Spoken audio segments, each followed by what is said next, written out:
Hey everyone, Screaming Geek Me here. I am Jerry the Geek. Today we're going to talk about the 4K of the SORCERER and the SORCERER. But before we get into this, if you like physical media, 4Ks, Blu-rays, DVDs, if you like home theater movies in general, please check out my other videos on my channel because I do these reviews, I do custom covers, do different discussions, unboxings. Check that stuff out. Hit the like button, subscribe, turn your bell notifications on. And always feel free to comment below, let me know what you think of anything. So let's talk about the 4K of the SORCERER and SORCERER. Now this movie came out in 1982, rated R. Got Richard Lynch, and I got some other people that I'm not familiar with the names. Lee Horsley, Kathleen Beller, Richard Mall, do know him from the old show Night Court. Now it was directed by Albert Payan, which I looked at what he's done. Most of the stuff he's done I'm not familiar with, but he did do Cyborg with Van Damme. So it's one movie that we're familiar with. Now I did have to take some, when it comes to, I've talked about this before when doing synopsis. I'm not what you call a professional reviewer. I'm terrible with trying to talk about a movie, explaining plots. I'm not a professional critic, but I do want to talk a little bit about movies if you're not familiar with, to give you a little synopsis. And I haven't seen this since VHS days, so it's like I didn't have the movie memorized, so this is my first time since the 80s. Basically revolves around, a king of this one area, realm. He wants to dethrone a king of another realm and take over, and he conjures up a demonic necromancer to help out. Then he double crosses that demon, and the king he kills, his son is banished, exiled. His name is Talon. And then 10 years later, kind of things all come back together. Then we learn that the demonic necromancer is actually not dead. He's been kind of healing, and he wants his vengeance, and the son of the dead king wants his vengeance. So it gets pretty crazy later in the movie. But, it's definitely, even after all these years, I don't regret getting this. It is still a fun movie if you like the kind of sorcery stuff, but it is very cheesy, low budget. So if you're into that stuff, it is a good movie, and I will hang on to this. I will watch it from time to time, maybe, but not anytime soon. It's, not the greatest, but again, it's still kind of fun. Now the 4K here comes from Shout Factory. It came out back in 2022. Filmed in 35mm, finished with HDR10 and Dolby Vision. And very nice job overall. This is where the boutique labels, they really shine at doing these old low-budget movies, the restorations. Because I wasn't expecting a lot out of an old, a low-budget 80 movie. But, any opening in the cave, the shadows being really dark, everything looked really good. They come up to this altar, and as they're conjuring the demonic necromancer, the altar, all the faces around it come to life. The details really shine there. Textures throughout, the chainmail of the armor. During the fight scenes, you see the blood, on the armor really stands out. Some really good details there. The makeup effects, phenomenal job. This is where you're not going to get that from CGI. It's like 4K really makes these old, makeup effects really shine. The one fight getting ready, with one battle getting ready to start, the leader, he's got the red clothing, and the chest plate is all silver, and it's all sparkly. That really kind of jumps off the screen. Sword fights near the end as the swords are hitting each other, you see the bright pink sparks really stand out. The one little sword fight in the water, there's a lot of details in that scene, and the shadows, the lighting is incredible. So this thing actually does look pretty damn good for being an old 80s low-budget movie. They did a wonderful job here. Now, for a Blu-ray comparison, I can't compare because, again, I've never owned this movie at all. So I can't, tell you how it compares with the Blu-ray. But I'm sure this is a fairly good upgrade over the Blu-ray. As good as this is, I doubt the Blu-rays look that good. Now for the audio here. Before we get into that, I want to pop up on the screen here a screenshot, a little disclaimer from Shout Factory. Read it off to you in case you're just not wanting to watch and you're just listening. But basically, the disclaimer says, when getting access to the film elements for the Sword and Sorcerer, there was almost nothing for audio. We have transferred a lone optical track for the stereo sound. There is some damage we could not fix. The 5.1 track was created by another label and has some directional errors. We think even with some static, the stereo track is the strongest audio option. Now, that being said, I thought, well, what the hell? I'll go ahead and give it a whirl and see what I think of the 5.1, and I can always switch back and forth if I don't like it.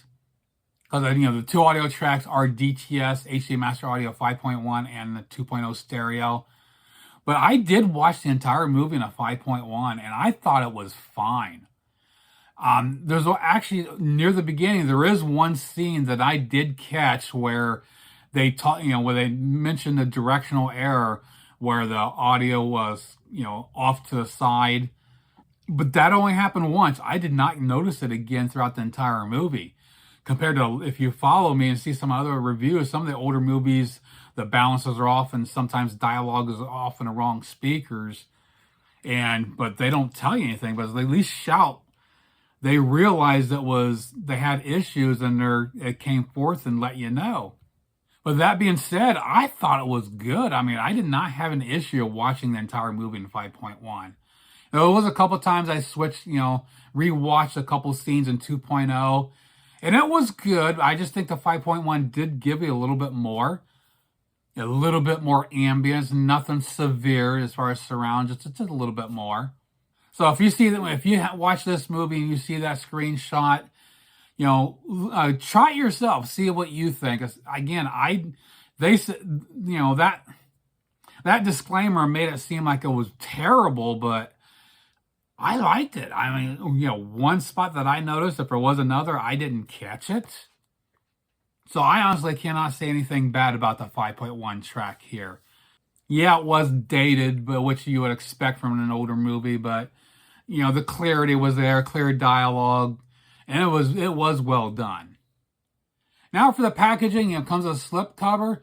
Now this for me is what sells the movie.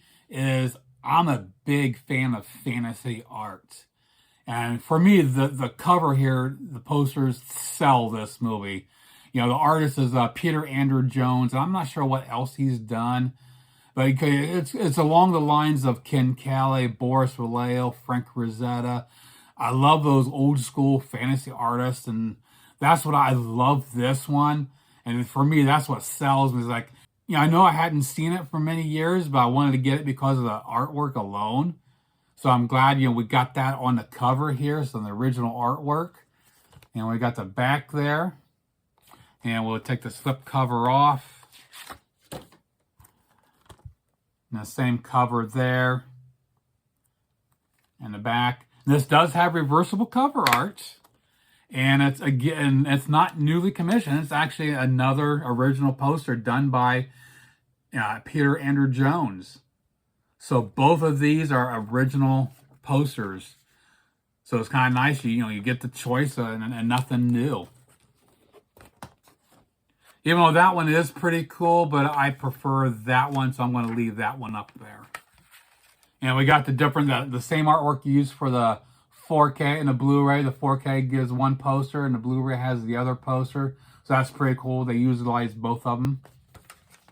Now for the bonus features, we got a new audio commentary with director Albert Payan, and that's actually on both discs. And then the rest of the bonus features is all on the Blu-ray disc, which we got brand new interviews with actress Kathleen Beller, co-writer, co-producer John Stuckmeyer, editor Marshall Harvey, special makeup effects artist Alan Aponi. I don't know if I pronounced that right. Then we got trailers from hell, Marshall Harvey on the Sword and the Sorcerer, theatrical trailers, TV spot. So that's some pretty cool stuff here.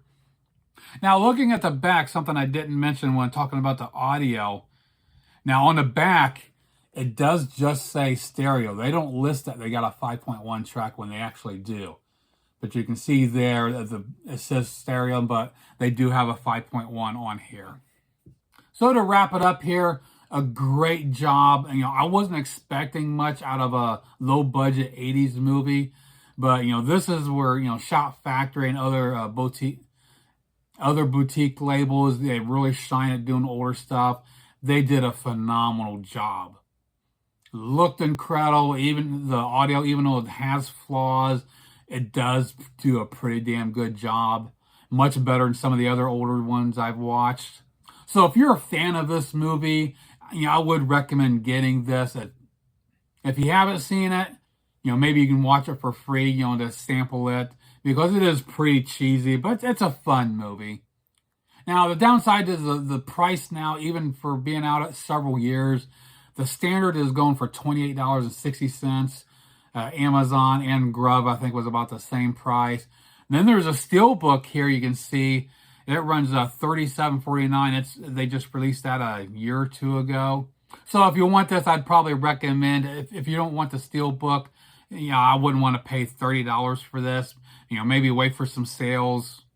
I got this through Hamilton Book earlier this year for like $20, but now they're sold out. So I've talked about them before. Hamilton Book, they're no slouch. You gotta keep an eye on what they have, because sometimes they pull stuff up into their inventory and they got really good prices and they're going to sell out quick.